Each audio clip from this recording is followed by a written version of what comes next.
საღამოშვიდობის ეკა, რა თქმა უნდა, ეს საკითხი არის ძალიან მნიშვნელოვანი, არის ცენტრალური. მე ოდნა უკან დავიწყებ. დღეს გავრცელდა, რამდენიმე საათის წინ გავრცელდა ნავალნის მეუღლის მიმართვა. ძალიან ძლიერი მიმართვა და მთავრდება ჩემთვის ძალიან მნიშვნელოვანი სიტყვებით.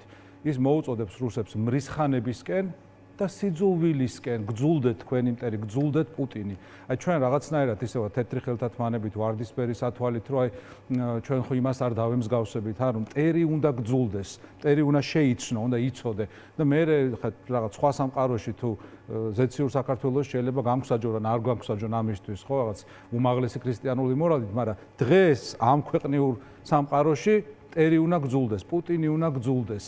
და მისი ყველა განსხეულება, მისი ყველა გამოსხატულება ასევე უნდა გძულდეს. პუტინმა სხვაშორის კიდევ ერთი რამ გააკეთა ამ დღეებში, გუშინ ნავალნის ამბავი იყო. დღეს არ ვიცი ამის შესახებ ჩვენთან არ მინახავს, მაგრამ გავრცელდა ინფორმაცია, რომ ესპანეთში იპოვეს რუსი პილოტის გვამი, რომელმაც თავის დროზე რუსული ვერტმფრენი გადააფრინა უკრაინაში. აი ესე საჩვენებლად მეორე ადამიანი მოკლა ამ კონფერენციის დღეებში, ხო? რეალურად ეს არის ადამიანი, რომელიც გვანახებს, რომ ყველაფერი შეუულია, მას აქამდე ყველაფერი გაუვიდა.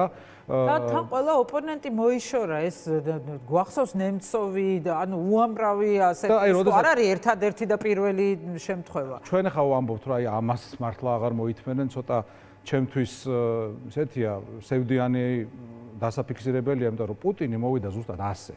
ანუ 25 წელი დაჭირდა კოლექტიურ დასავლეთს, რომელიც დასავლეთი ხა მართლა არ არსებობს, ხო? ძალიან ჭრელი გაგება არის ჩვენ და სამწუხაროდ და 25 წელი დაჭირდა, რომ ძალიან მარტივი რაღაცები დაინახოს, თორე პუტინი იყო, რომელმაც 300 ბავშვი მოკლა ბესლანში, პუტინი იყო, რომელმაც 200 რუსი ჩვეულებრივი კინოში წამსვლელი მოკლა ნორდოსტში, ხო? პუტინი იყო, რომელმაც მანქანის ქვეშ დიპლომატიური პოსტით გაგზავნილი ბომბი დაუდო მამაშვილ ჟანდარმებს. ეს ყველაფერი ხდება 2003-ში, 4-ში, 5-ში, ომამდე, ანუ საქართველოს შემოსული ტერორისტია ჩვეულებრივი ადამიანი, ხო? ეხლა რა მინდა ვთქვა, ალბათ პუტინისთვის ყველაზე უფრო ღიმილის მომგვრელი არის, როდესაც ვიღაც ამბობს, რომ ჩვენ ახლა სანქციების მორიგ პაკეტს დავარქვათ ნავალნის სახელი. ნუ ძალიან საბავშვო ბაღია ახლა პუტინი არის მართლა კაციჭამია, მონსტრია და ჩვენ ახლა მის მიერ მოკლული ერთ-ერთი ადამიანის მორიგი მსხვერპლის სახელი დავარქვათ სანქციების ამ პაკეტს. ალბათ ნუ მას ძალიან ეღიმება ამაზე, ხო? მithumetes იგივე ხა 3 წლის წინ ბაიდენი გამოვიდა, თქვა რომ შემზარავით ავზარდამცემი და საშინელი შედეგები ექნება ნავალნის რამე თუ მოუვა ციხეშიო, ხო? ველოდებით ამას ყოველგვარი ნიშნის მოგების ჩასაფრების გარეშე და შიდა ამერიკულ პოლიტიკაში პოზიციონირების გარეშე ვამბობ ამას. მე მინდა როგორც ცივილიზებული თავისუფალი სამყაროს რიგითმა მოქალაქემ ვნახო, რას გააკეთებს თავისუფალი სამყაროს ლიდერი აი ამ ვითარებაში, ხო? ჩემი მოგზალებული აზრით, ანუ სანქციებად, იარაღი და სხვათა შორის ამ ნაწილში სანიმუშო იყო დანიის მაგალითი, რომელმაც თქვა, რომ საერთოდ რაც მაქვს артиლერია ყველაფერს ვაძლევ უკრაინასო, ხო? აი დანიას არ ჭირდება დღესდღეობით, უпроსტოდ როგორ არ ჭირდება, მაგრამ ფრონტის ხაზი დანიისთვის დღეს რაც შეიძლება იყოს ბალტიის ზღვაში, დღეს გადის უკრაინაში, აღმოსავლეთ უკრაინაში, ხო? ეს შეიცნო, შეიგნო დანიის ხელისუფლებამ და აი ეს ნაბიჯი გადადგა, ხო? მაგრამ ასევე ძალიან მნიშვნელოვანია, რომ ტრისგან ისწავლო და ხანდახან ტრიის მეთოდები გამოიყენო მის წინააღმდეგ. რო გავიხსენოთ იგივე ჩეჩნეთის ომი, სადაც პუტინმა მოაწყო ჩვეულებრივი გენოციდი, ხო? ჩეჩნეთში ომს აგებდა პუტინი ხანგრძლივი დროის განმავლობაში, სანამ მან არ თვითონ არ დაიწყო იგივე ტაქტიკის გამოყენება, რასაც ჩეჩნები იყენებდნენ მის წინააღმდეგ. აი ესე ინფილტრაცია, სათითაოდ გამოშიგნა, ვიღაცა მოწამლა, ვიღაცა მოაკვლევინა, ესე, ანუ ფრონტალური ომით კი არ მოიგო. ფრონტალური ომით უბრალოდ ბევრი ადამიანი დახოცა, მაგრამ ომი ვერ მოიგო.